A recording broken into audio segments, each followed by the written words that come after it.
नमस्कार। मैं फिर से आपके सामने उपस्थित हुई हूँ वही प्रेरणादायक कहानी लेकर के।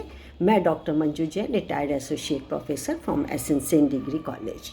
तो बहनों मित्रों, जैसा कि अब तक चला आ रहा है कि मैं किस उद्देश्य से भी ये मोटिवेशन स्टोरी सेंड करती हूँ, जिससे कि हमारी जब कोई नकारात्मक प्रवृत्ति आ जाती है या कभी भी आफत में, परेशानी में हम फंसते रहते हैं, तो ये छोटे छोटे प्रसंग हमको विचलित नहीं होने देते और नकारात्मक से हमको सकारात्मक पहलू में लेकर के आते हैं।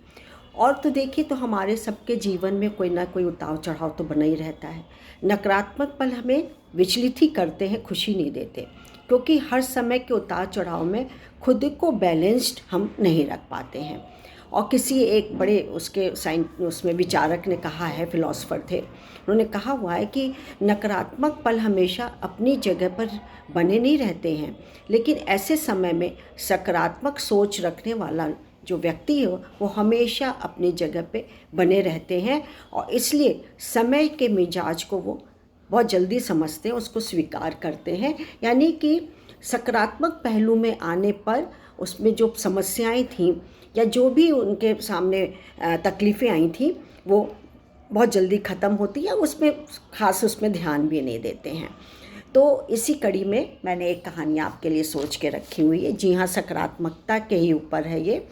कहानी का शीर्षक है, समय को मन से स्वीकार करें।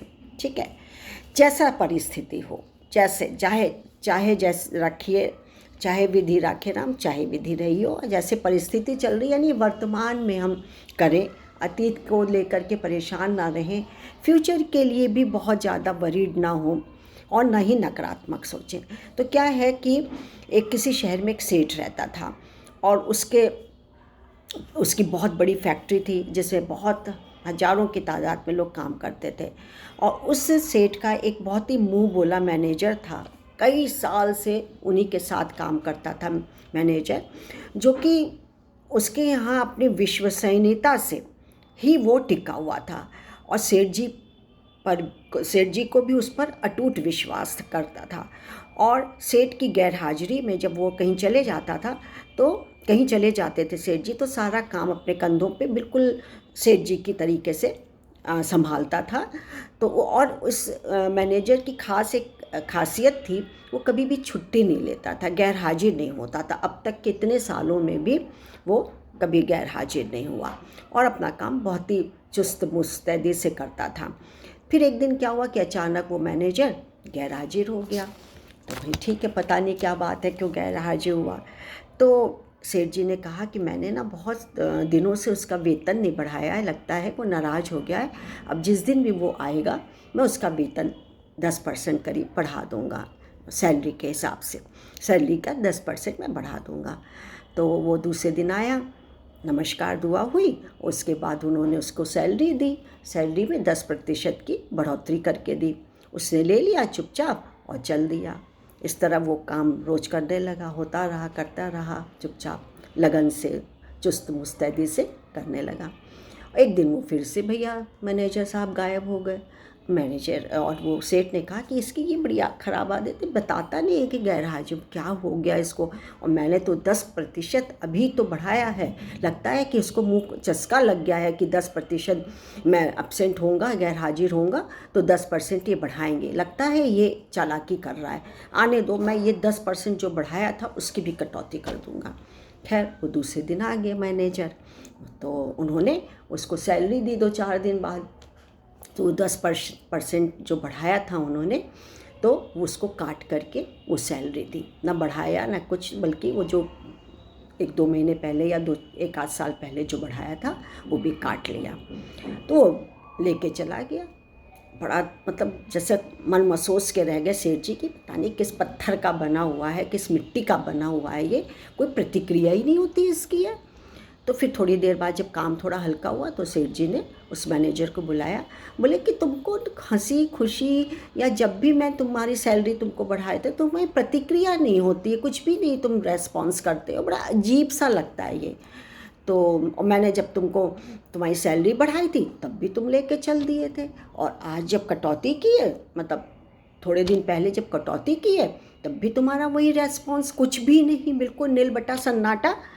तो बोला सेठ जी मेरा स्वभाव ही यही होगा और मैं क्या बोलता, ये तो समय के अनुसार था, क्योंकि जब आपने मेरी सैलरी बढ़ाई थी तो उसी दिन मेरी एक और बेटी का जन्म हुआ था। तो मैंने सोचा कि प्राणी सदस्य बढ़ गए हैं और ये लक्ष्मी बन करके मेरे घर में आई है, तो आपने सैलरी बढ़ा दी, मैं इसमें क्या प्रतिक्रिया करता। तो बोले दूसरा फिर क्यों प्रतिक्रिया नहीं की जब मैंने कटौती की। बोले हाँ, दूसरे जब 2-4 महीने हो गए थे तो मेरी माँ का देहांत हो गया, तो मैंने और फिर आपने मेरी सैलरी भी काटी थी, कटौती कर दी थी। तो फिर मैंने सोचा कि एक प्राणी घर का सदस्य चला गया है और मेरी माँ का अंत मतलब वो हो गई, देहांत हो गया है, तो मैंने सोचा कि इसीलिए आपने काट दी होगी मेरी सैलरी। तो वो बिल्कुल चुप हो गए, मतलब क्या बताया जाए। लेकिन अब ये कहानी तो ख़त्म हो गई। अब सार ये होता है कि मैनेजर की सकारात्मक सोच को देख करके सेठ जी स्वयं अपने स्थान से उठे और उसे गले लगा लिया और फिर कहा कि जिस कंपनी में तुम्हारे जैसे अच्छी सोच वाले और विशेषकर सकारात्मक सोच वाले लोग हों तो वो हर परिस्थिति में अच्छा ही सोचता है, अच्छा ही देखता है, अच्छा ही दूसरों को देखता है, करता है।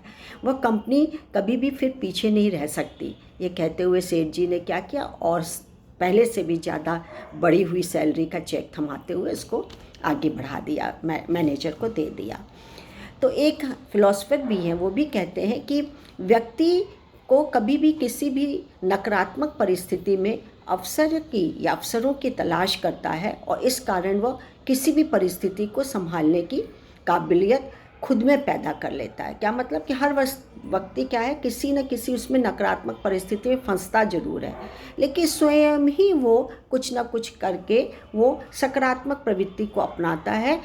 खुद अपने काबिलियत, अपनी स्किल, कौशल के द्वारा वो खुद रास्ता बना लेता है। यदि हम इस बात को समझ सकें तो जीवन का कोई भी रंग हमें विचलित नहीं कर सकता, यानी कोई भी हमारा बाल बांका नहीं कर सकता यदि हम अच्छे विचार यानी सकारात्मक सोच के साथ कदम आगे बढ़ाएं। तो मित्रों और विशेषकर बच्चों यदि सोच सुन रहे हैं तो आप ये बात हमेशा रखिए कि कभी भी अपने में नकारात्मक विचार को हावी ना होने दें, उसे जल्दी से उसकी तिलांजलि करके उससे संबंध विच्छेद कर लीजिए, तलाक हो गया समझ लीजिए, और अच्छे अच्छे विचार यानी सकारात्मक सोच को गले लगाइए। यही मेरा संदेश है। तो आज के लिए बस इतना ही, फिर एक कहानी के साथ उपस्थित होंगी। नमस्कार, थैंक यू।